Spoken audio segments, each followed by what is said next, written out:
I must have absolute silence. Excelsior!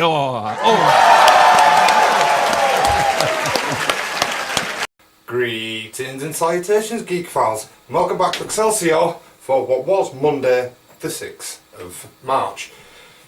It's Tuesday, again I apologise. Massive fucking headache yesterday and just still not quite over it, but here for you geeks, so I'll do it. It hasn't changed any format, to be honest. Monday's show was on Tuesday this week. Tomorrow you will get Wednesday's update.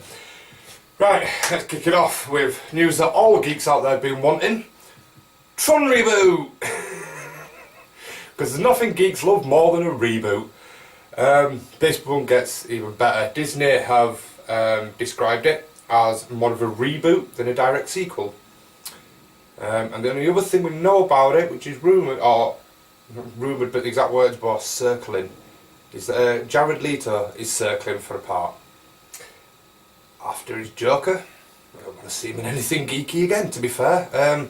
His Joker was forgettable, didn't really have much of a character for me at all. Don't really think he brought all to the film, but yeah, there we go. Jared Leto could be starring in the new Tron reboot. Everything you wanted to hear in a story. Moving on, Doctor Who.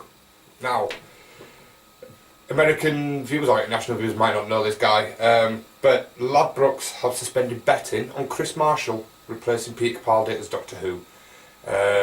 Pretty sure a lot of you out there don't know who Kris Marshall is, more by his face than his name. He was the idiot eldest son in My Family, and also after that starred of the BT ads. I think Kris Marshall could be a good choice, to be fair. It's something that never really crossed my mind as the Doctor's replacing the Doctor, but yeah, I think Kris Marshall could be a good choice. I'd be happy with that. I mean, of course, my personal choice would be Eddie Izzard. I think Eddie Izzard would be fucking amazing as the Doctor. And I am one of those people that's against a female Doctor. I just don't think it should be a thing. Last week we had the Alien Covenant trailer drop, which looked fucking amazing. Now, Ridley Scott has announced that the script for the sequel is already written. The sequel for the script's been finished, depending on gate receipts, box office receipts, sorry, that'll be going into production. The reason he's written it so quickly is because he doesn't want a 5-year gap like there is between Prometheus and Covenant. So hopefully 2017 we get Covenant, 2019 we get the sequel. We only have a 2-year wait instead of a 5. I'm looking forward to Covenant. I don't know, I can't quite put my finger on it. There's something about that trailer that just gets me more excited than Prometheus ever did. It's more, I don't know, it's something really weird, and I want you geeks to chime in on this. In the trailer for Covenant there's a little piece where she steps on pods and the little spores come out. That really got me as a geek. That was like, fuck, that's where it starts. That's where it all starts from. They've released the spores into air and they'll reactivate the eggs or something or other. I don't know. Yeah, the fact that there's a line that there's nothing, no birds, no nothing, that the animals have killed a lot. So yeah, it's got me really excited. It seems to be more detailed than Prometheus was, but Prometheus went too deep into lore, if that makes sense. Yeah, I'm confusing myself, but yeah, I think this is going back to being a proper fucking alien movie. Darkness, tunnels, shit you said, it's coming for you. So yeah, I'm really, really excited for this one, more than I was Prometheus. Now, going to the Nintendo Vita, which I've been told off for a couple of times, because we're not calling it the Switch, but does exactly what my Vita does, so yeah, it's a Nintendo Vita. Apparently, Nintendo have released a fix for the left Joy-Con desyncing, and I don't think you're gonna like it.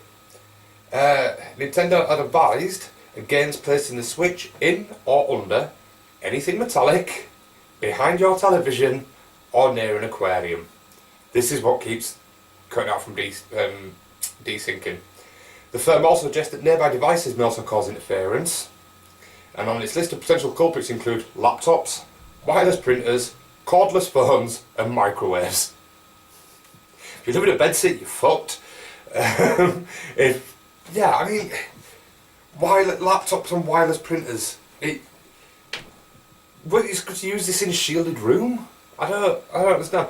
And yeah, the aquarium I can see with the side of I want to know if someone out there can do this for me, please, because I don't have a Switch. I have no intention of buying one. Play with the left Joy-Con in front of a glass of water. Just put a glass of water in front of it and see if that affects it. Because if that does, that's a pretty fucked up design flaw. But yeah, that's the news of your Nintendo Vita. It also actually seems to be, I think, sold 80,000 units in its first weekend in the UK. It's one of the strongest console launches for a long time. But unfortunately, I mean, there's a lot of things saying Horizon Zero Dawn's a better game because it beat Zelda to the #1 spot this weekend in the UK. My argument for that is there's a lot more PS4s than there is Switch out there, so we're always going to. Now, if you've been dead or asleep over the weekend, you may have missed the Deadpool 2 teaser. This was amazing. This is brilliant. It's linked down in the description below. Fuck yeah. It's the Merc with a Mouse back. Our Lord and Saviour Deadpool. This is amazing. This teaser has nothing to do with the film, I don't think. There's not. I think it's just that fantastic marketing campaign that Deadpool had. Just seems to be carrying on. It's just a skit of Ryan Reynolds, of Deadpool running to save somebody in an alleyway, but kind of Superman themes to it, and a little cameo by Stan Lee. But yeah, that's down in the trailer below. Go watch it. It's amazing. Can't wait for Deadpool 2. Fuck yes. Right, now, last week we had Inhumans casting. We had a ton of Inhumans casting, and we've pretty much got the full A-list squad out, the full main squad out. Now, yesterday was announced the kind of most supporting actors. And I've been putting the thing up with faces, but like I said, I've got a headache, I'm really not well, and there's a lot of names here to go, so I can't ask getting the pictures, so go Google them yourself. But yeah, we have Eme Ikwakor, probably butchering that, of Concussion. He's playing the cousin of Black Bolt, Gorgon. His powers are that he can generate destructive seismic waves with a single stomp. Be fun to see him go up against Quake. And then Australia Day's Isabel Cornish as Crystal, Medusa's sister, who has the ability to control the elements.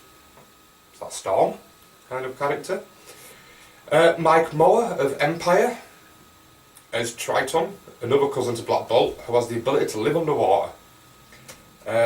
Soul Surfer's Sonia Balmores as Auron, head of the Royal Guard and a capable and no-nonsense woman.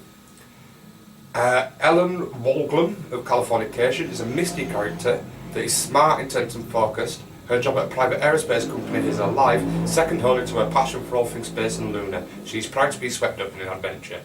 Well, this misty character seems to be someone kind of like she's Inhuman, but she's kind of don't be part of that, gone away, lived her own life, and I think she's going to be dragged back into it. And they also announced, they also confirmed that the giant dog Lockjaw from the comics will be making an appearance. So that's, I mean, all those shows I mentioned there I've never seen. Soul Surfers, Empire, Australia Day and Concussion. Never seen any of them. I don't really know who these actors are, so I can't really say if they're good castings or not. Just more like the fact that this is fully rounded now. We have a full cast, a full supporting cast. Yeah, I'm quite excited for this. If this is anything like Agents of, I mean, this is on ABC, so I'm hoping it ties in with Agents of S.H.I.E.L.D. That Coulson and that will cross over, and we'll have some kind of similar to what we have with the CW with Flash and Arrow and stuff. I think this could be really good. I think it could be absolutely brilliant. So I'm really looking forward to Inhumans. And it's not that far away. It's Labor Day weekend in America, so it shouldn't be that far away. And don't forget the first 2 episodes have been screened on IMAX, which I'm definitely going to see if it's over in the UK. And finally, because we don't have PS Plus on minus at the moment, that's kind of on hiatus while I rejigger that format as now on my own. A couple of free games to announce for PS4 this weekend, apart from your PS Plus games obviously. A couple of free games have hit the PlayStation Store. Now there's 68 free games on there if you have VR, there's 50 if you don't have VR. Go to games, filter, price free, they're all there. A game came out today called Clicker Heroes, which is your clicker games, that'd be okay for you, I reckon. But the reason I'm putting this part in is because Final Fantasy 15 A King's Tale which is supposedly an 8-bit scroller, fills in the prequel story to Final Fantasy 15, is available now on PlayStation Store, and that's free as well. So I don't normally mention the free game stuff, but this is quite a big game, so I thought I'd announce that and let you all get there in case you miss it. And that's it for now. I've kept it short and sweet. I haven't updated this for today because we've got tomorrow to come. As always, Facebook, Twitter, Patreon, Stoffel Presents, stoffelspresents@gmail.com. And until next time, take care, Geek Files.